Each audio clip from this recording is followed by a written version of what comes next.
Après Emmanuel Macron, c'est au tour de la ministre française de la Transition écologique, Agnès Pannier-Runacher, de refuser de se rendre en Azerbaïdjan pour la COP29.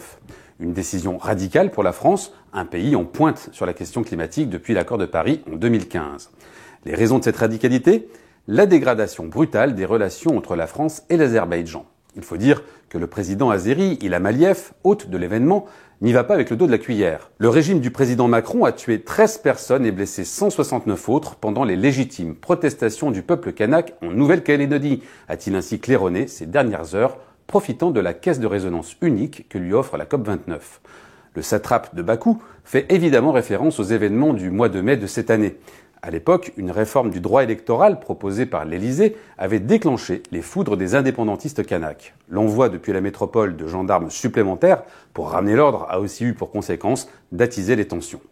Mais l'attaque d'Ilham Aliyev n'est pas le fruit du hasard. Le président azéri ne digère pas les décisions prises par la France il y a un an en faveur de l'ennemi juré arménien.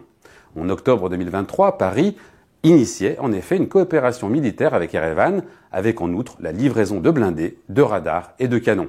Objectif affiché, reconstituer au plus vite une armée digne de ce nom pour l'Arménie, après la défaite humiliante de ses soldats quelques semaines plus tôt dans le Haut-Karabakh. Ilham Aliyev n'a guère apprécié et a rapidement mis au point sa contre-attaque. Pour ce faire, le bonhomme utilise une lance à double pointe. Tout d'abord, un mouvement d'influence, le groupe d'initiative Bakou, cornaqué par les services russes et qui vise tous les territoires d'outre-mer français.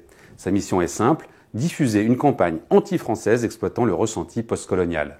La seconde pointe de fer est plus visible encore avec l'arrestation de ressortissants français.